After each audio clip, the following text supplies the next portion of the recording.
Baik. Kalau ada orang ngomong, tarekatku Nabawiyah, inilah afdalut thariqah. Ini kita tanya dulu definisi Nabawiyah itu apa. Yang ada itu dulu, ada orang berdebat. Ada satu thariqat mengklaim thariqat dia paling Muhammadi, paling Ahmadi. Yang lain tidak. Karena imamnya secara yaqzah, secara sadar pernah bertemu Rasulullah SAW. Oh, kalau begitu saya sering dong. Bukan karena seorang imam sering ketemu Nabi, lalu thariqatnya paling cepat. Ya, wali itu milik Allah. Allah itu maha kaya, suka-suka Allah. Bisa jadi fulan, bisa jadi fulan. Bisa di masa dulu, bisa sekarang. Dan semakin akhir zaman, rasa dan kejadian itu akan tambah sering. Maka kalau ada orang mengklaim thariqat imam saya paling dekat karena dia ketemu Rasul, betul, imammu, kamu kan belum. Kalau kamu merasakan seperti imammu, baru thariqatmu Muhammadi, Ahmadi, Nabawi, terserah namanya apa lagi, Maduri. Jadi ada thariqah, dia mengklaim thariqatnya paling dekat ke Rasulullah karena langsung ke Nabi Khidir atau langsung ke Nabi Muhammad. Enggak apa-apa, itu kan imamnya. Yang sekarang ini khalifahnya, wakil talqinnya, ustadznya, muqaddamnya, apalagi istilahnya mursyidnya. Dia merasakan sampaikah dia kepada maqam imamnya itu. Kalau dia sampai, maka thariqah yang dia pakai sekarang itu juga disebut Muhammadi atau Ahmadi atau Nabawi. Kenapa ke imam itu boleh, ke imam lain nggak boleh? Kan harus ada dalil yang kuat dong, yang mentakhsisnya, yang mengkhususkannya.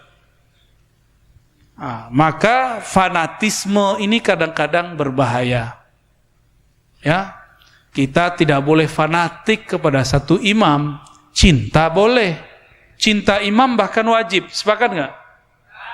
Cinta imam wajib. Karena imam adalah syiar-syiar Allah di muka bumi. Tapi fanatis tidak boleh. Seperti yang dikatakan dulu oleh Imam Abu Hamid Al-Ghazali. Maqam ini bukan khusus untuk para nabi dan wali-wali tertentu. Siapa saja nanti dapat mencapainya jika dia dibimbing oleh guru yang juga seorang wali. Wali-wali Allah itu udah biasa ketemu Rasulullah. Cuma mereka itu enggak kegeeran, enggak ember terus ngomong, saya ini tiap hari ketemu Rasulullah. Enggak gitu. Malah kalau perlu disembunyi-sembunyikan. Ya, mereka menyembunyikan itu. Karena berbahaya, takut orang mengkultuskan. Paham ya? Jadi semua thariqah yang punya sanad kepada Rasulullah, dia boleh disebut thariqah Nabawiyah. Nabawiyah ini dibagi lagi, ada Nabawiyah sanadan, ada Nabawiyah ruhan. Kalau dia cuma punya sanad ke Nabi, tapi ruhnya belum ketemu Nabi, maka baru sanadnya aja. Ruhnya belum bertemu. Ya kadang-kadang mursyid tarekatnya mimpi ketemu Nabi aja belum, apalagi mimpi ketemu nyata. Nanti ada kelompok nggak percaya kalau mimpi ketemu nyata, ya. Lalu pertanyaan kedua tentang amal fisik. Emang saya tadi ngomong kalau orang berakidah ini nanti dia pasti benar. Emang saya pernah ngomong begitu? Antum terlalu menghayati ya. Ini ngomong bab akidah, bukan ngomong bab akhlak, bukan ngomong bab fikih. Dan saya yakin kata-kata antum itu cuma perasaan aja. Ini saya pastikan. Apakah semua orang berakidah baik, dia beramal baik?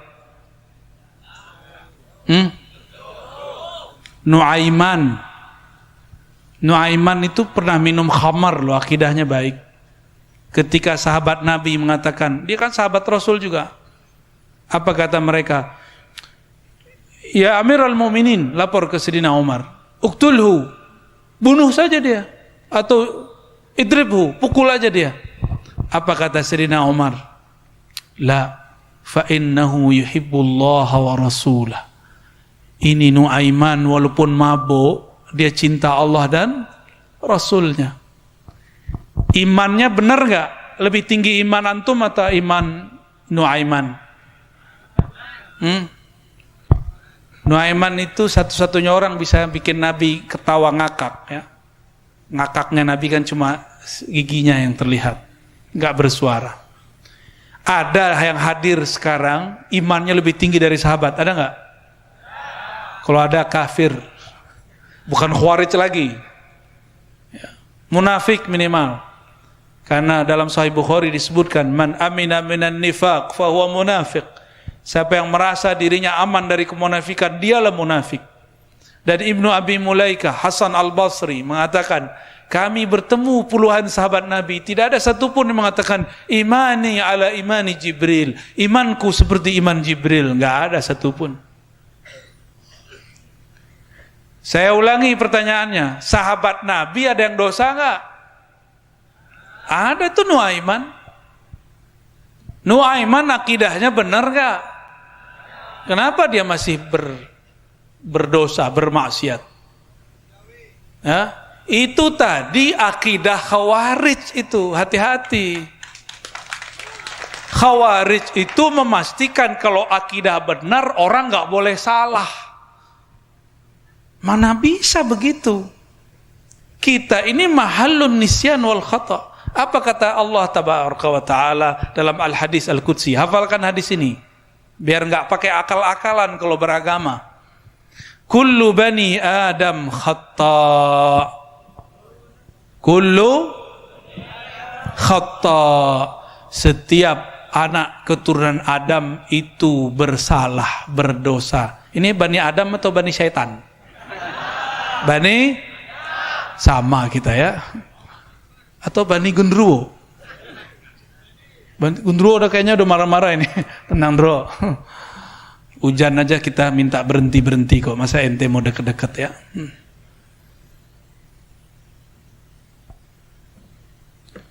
Lalu wa kullu ya, wa kullu bani Adam khata' wa khairu khata'in at-tawwabun. Setiap anak manusia pasti punya salah. Setiap yang bersalah, yang terbaik dari mereka adalah yang bertaubat. Jadi baik itu tidak hanya taat. Baiknya orang maksiat kalau dia taubat. Buruknya orang taat merasa taat. Makanya ayatnya fawailul lil musallin. Celaka bagi orang yang merasa sudah taat sholat. Ngerasa sholat nggak tadi? Di Quran doa Nabi Ibrahim bukan Rabbi ja'alni munal musallin, nggak ada. Rabbi ja'alni muqimis salah, bukan musallin. Karena muqim dengan musalli beda. Muqim itu berusaha untuk soleh. Kalau musallin sok soleh. Sok sudah benar. Itu Khawarij itu. Khawarij ini salah sedikit dianggap akidahnya salah. Jadi standarnya kalau orangnya nggak benar secara zahir berarti akidahnya nggak benar. Kalau begitu berapa banyak sahabat yang kafir dengan kalam antum tadi? Berapa banyak sahabat Nabi tabi'in yang jadi fasik dengan kaidah tadi? Berbahaya nggak? Jadi saya ngomong begini bukan marah loh ya. Emang saya ngomongnya begini. Kalau udah bab akidah, suaranya udah begini-gini udah. Maka jangan nanya akidah sama saya. Nanya tasawuf aja biar adem. Kalau nanya tasawuf bisa mewek antum nanti ya. Kalau nanya politik takbir ya. Giliran diajak takbiran kabur. Bid'ah ya. Taib. Paham nggak?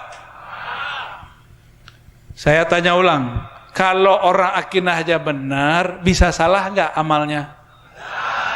Kalau ada orang akidahnya nggak benar, amalnya ada nggak yang benar? Ada, jadi nggak jaminan. Oke? Oke. Kata orang Madura, iki apa? Eki. Hengki. Apalagi ketiga, Pak Kiai? Perbedaan yang terjadi di masyarakat tentang NU. Oh ya, saya paham ya. Belum ada NU, belum ada Muhammadiyah, sudah ada Ahlus Sun. Benar nggak? Belum ada SI, belum ada apa lagi? Masyumi, belum ada semua. Ahlus Sunnah udah ada. Kawan saya debat saya, kamu organisasi ini ya?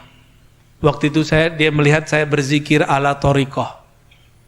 Sebelum kamu ini, saya bilang, sebelum ada organisasi yang kamu sebut itu, tarekat yang saya amalkan ini sudah ada. Di Mekah orang Naqsyabandiyah itu nggak NU. Di Mesir orang Tijani, orang Syazili bukan orang NU, bukan orang thariqah Mu'tabarah.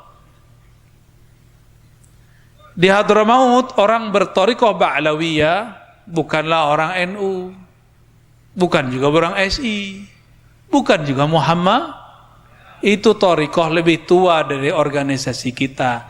Lalu organisasi ini ketika buat ADART, buat manhaj, maka dia adopsi.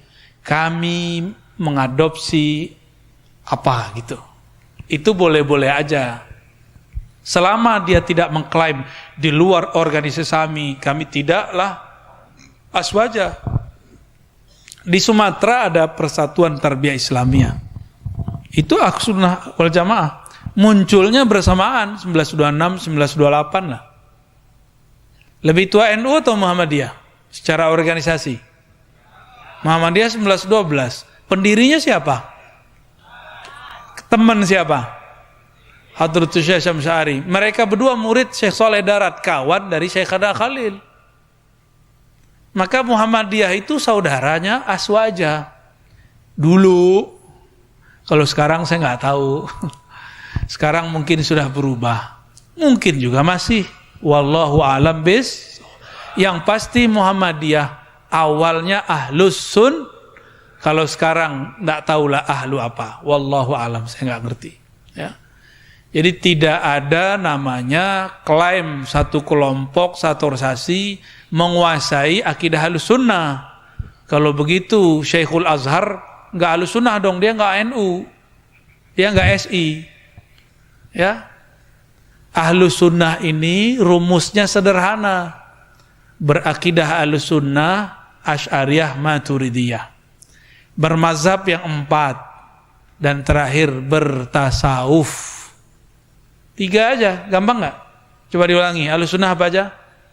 Berakidah Asy'ariyah Maturidiyah, bermazhab fikih yang ini. Orang Madura pilih yang mana? Benar. Kok Syafi'i kita beda-beda tipis ya? Yang ketiga bertasawuf. Tasawufnya orang Madura biasanya lewat thariqat apa? Naqsyabandi, apalagi? Tijani, apalagi? Syazili, apalagi? Syatori, apalagi? Khawarij masuk? Ya jangan masuk lah. Itu semua thariqah Mu'tabarah. Maka siapa yang berthariqah itu thariqahnya thariqah Ahlus Sun. Itu cuma untuk mengecek aja, ini thariqahnya Ahlus Sunnah bukan. Jadi kalau ada organisasi kita cek, ini Ahlus Sunnah enggak? Bukan berarti Ahlus Sunnah itu dicek dengan organisasi, bukan. Organisasi bukanlah standar Ahlus Sunnah. Ahlus Sunnah itu justru yang menjadi standar, lurus organisasi atau tidak. Jangan dibalik ya. Jangan dibalik. Nanti orang Sumatera juga marah, bukan orang Madura yang marah. Orang Sumatera juga marah. NU baru masuk kemarin sore. Ya, NU baru masuk belum berapa lama tahun ini. Di sana Perti namanya, Perti Persatuan Tarbiyah Islamiyah. Di Sumatera Utara ada Wasliyah. Saya baru ketemu dengan senior saya, ya, dosen di UIN juga, orang Aceh ya. Tengku lah, doktur. Kata dia, Ar-Razi, ini gimana pendapat Ar-Razi tentang Muktamar NU? Lalu saya tanya, Tengku kan bukan NU, ngapain mikirin NU? Iya, tapi kan akidah kita sama dengan NU. Ternyata orang Aceh akidahnya sama dengan NU. Apa yang sama? Ahlus Sunnah, Asy'ariyah, Maturidiyah. Organisasi boleh beda. Ini kabar aja kalau di sana sama. Ya. Habib Umar NU nggak? Akidahnya apa? Asy'ariyah. Bertasawuf Ba'lawi. Bermazhab Syafi'i. Ahlus Sunnah nggak perlu NU. Ya. Tapi kalau mau NU boleh nggak? Mau SI boleh nggak? Muhammadiyah boleh nggak? Beneran. Ntar saudaranya Muhammadiyah diusir. Ya, jangan kawin sama dia, Muhammadiyah gitu. Jangan sampai ya. Wallahu a'lam bis-shawab. Dalam hadis yang sahih, ad-dinun nasihah. Hafalkan hadisnya? Coba berarti perhatiin dulu, jangan cuma langsung loncat. Nabi ditanya, "Liman ya Rasulullah?" Faqal, Nabi ku ditanya, "Untuk siapa wahai Rasulullah?" Beliau menjawab, "Lillah." Pertama, kepada Allah. Maka nasihat itu enggak berarti kritik. An-nasihah berarti an-nush, khulusun niyyah ila Allah tabaraka taala. Ketulusan niat kepada Allah. Jadi sebelum kita negur orang, kritik orang, tuluskan dulu niat. Hancurkan dulu kesombongan di hati. Ademkan dulu emosi. Jangan mengkritik dalam emosi. Nanti yang masuk syaitan. Ya. Itu yang disebut lillah. Lalu apa? Wali kitabihi, wali rasulihi, wali a'immatil muslimin wa 'ammatihim. Ini hadis Bukhari Muslim ya. Lalu an-nasihah itu terhadap kitabullah. Orang tulus baca kitabullah, dia tidak akan politisasi ayat. Dia tidak akan giring ayat sesuai dengan kepentingan kelompok dan politiknya. Ini ayat Al-Quran sudah banyak diperkosa oleh semua kelompok. Baik kelompok A, kelompok B, semuanya pakai ayat. Ayatnya tidak salah yang memperkosa ayat. Dan yang berikut, wali rasulihi, tulus kepada Rasul. Kita benar-benar gak sih mengikuti Rasul?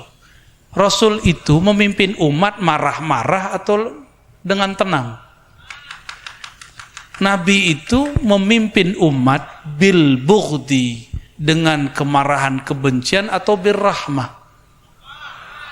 Nabi itu mengajar atau mencaci.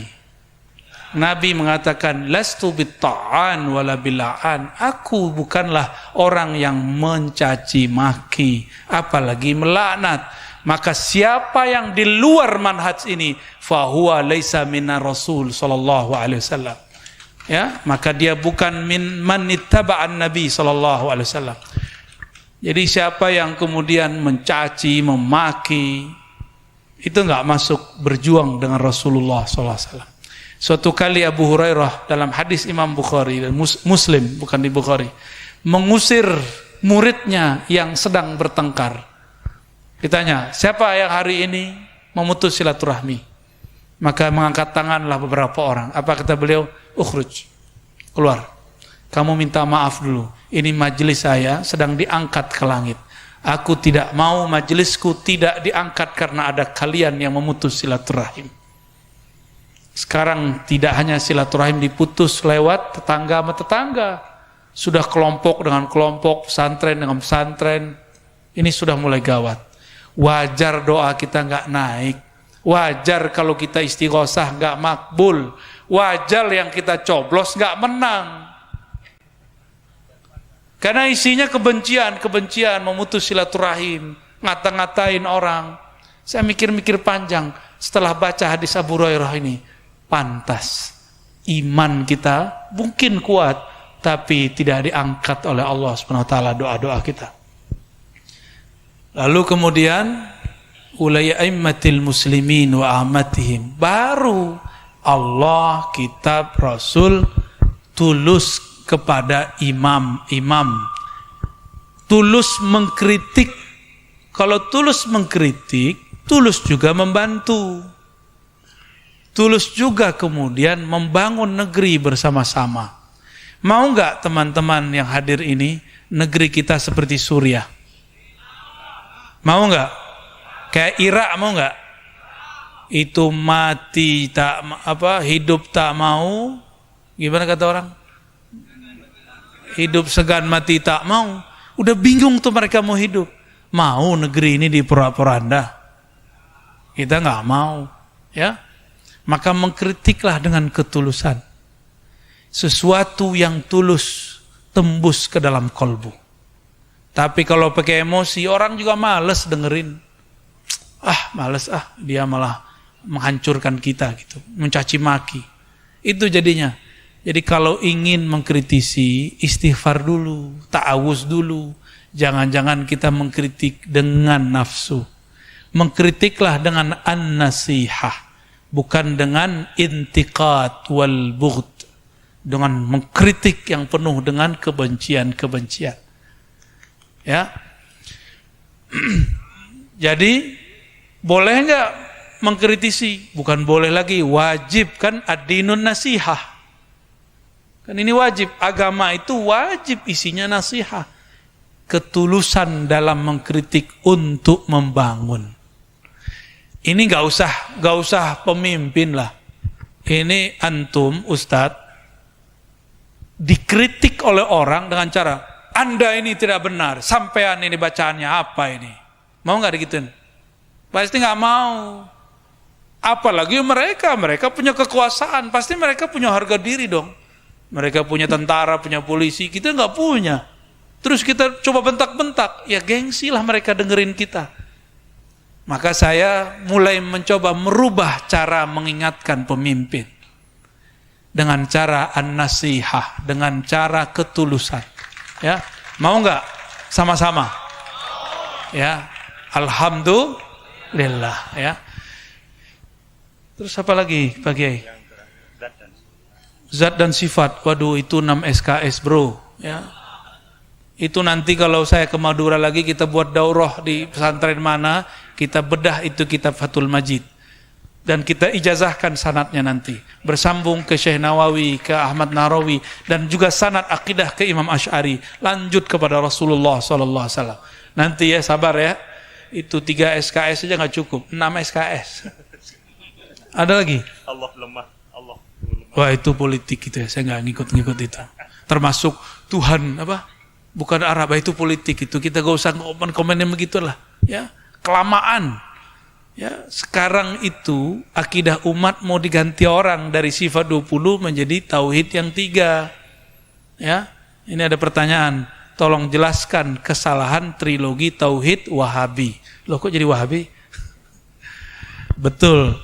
Kesalahannya banyak. Karena itulah awal ekstremisme. Itulah awal orang mensyirik-syirikkan Ahlus Sunnah. Contoh pertama, tauhid rububiyah. Tauhid rububiyah itu dianggap oleh kelompok Wahabi sebagai tauhidnya orang mukmin dan musyrik. Aneh gak? Ada tauhid orang musyrik? Yang belajar mantik, tauhid musyrik gimana tuh? Orang musyrik bertauhid. Kata imam mereka Muhammad bin Abdul Wahhab, taklid kepada Ibnu Taimiyah, bahwa tauhid rububiyah meyakini Allah pencipta alam, ini adalah keyakinan tauhid orang musyrik. Orang musyrik bertauhid. Inilah akibat mereka mengharamkan satu ilmu yang penting namanya mantik. Belajar mantik, ilmu logika. Kalau di pesantren wajib belajar itu ya. Kalau nggak belajar pastikan muridnya kalau debat nggak benar. Apalagi kalau nggak nyantri, nggak nyambung yang ditanyakan dengan yang disampaikan. Ini tauhid yang paling bahaya dari mereka. Mereka mengatakan tauhid uluhiyah. Tauhid uluhiyah itu hanya mereka. Tauhid uluhiyah itu tauhid menyembah Allah. Yang benar-benar menyembah Allah, kata mereka, cuma kami. Cuma kelompok itu. Jadi orang Madura suka ziarah nggak? Suka ngambil berkah nggak? Suka tawasul nggak? Beneran? Sekarang ada pesantren ngajarin kitab tauhid, Saleh Fauzan. Di situ isinya tawassul itu syirik. Gimana dong? Mau anak kita dimasukin begitu? Jangan mau lah, ya. Tapi kok dibiarkan kitab itu diajarkan? Jangan sampai pesantren di Madura kemasukan kitab itu, ya. Kitab apa namanya? Kitabut Tauhid. Siapa yang ngarang? Saleh Fauzan. Apa kata dia? At-tawassul syirkun. Bahkan dia katakan asyirkul akbar. Syirik besar. Oi, musyrik, syirik akbar. Orang Madura tawassulan semua enggak? Ila hadrati sini khalilun. Benar enggak? Begitu kan? Ila hadrati itu tawassulan semua itu. Bijahi Sayyidinal Mustafa, bijahi fulan. Kita biasa tawassul. Ternyata kelompok Wahabi punya pemahaman tawassul itu menyembah. Saya mau tanya, waktu teman-teman yang di depan saya ini tawassul ke Syekhana Khalil, nyembah Syekhana Khalil enggak? Berarti mereka punya definisi lain kali ya. Tawassulnya Wahabi itu nyembah.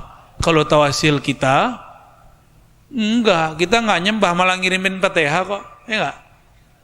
Jadi mereka gagal faham manhaj su'uzzon.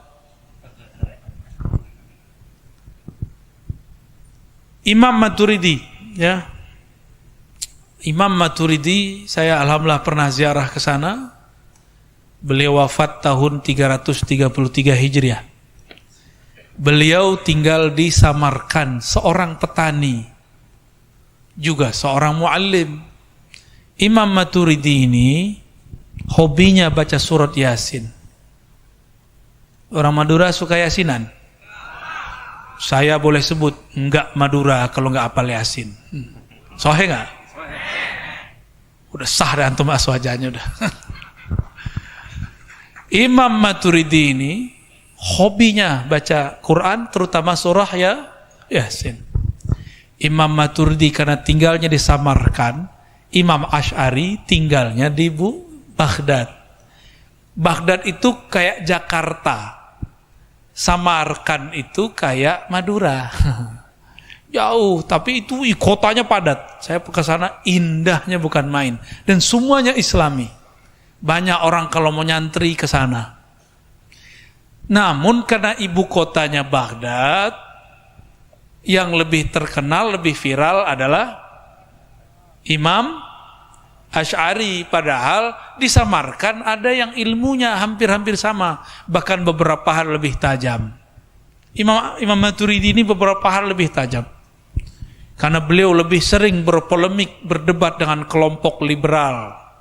Kalau Imam Asy'ari awal ketemu liberal, terakhir ketemu kelompok ahli hadis yang saklek, kelompok mujassimah, kelompok yang menjisimkan Allah, yang mengatakan Allah menempati arsy, Allah berada di langit.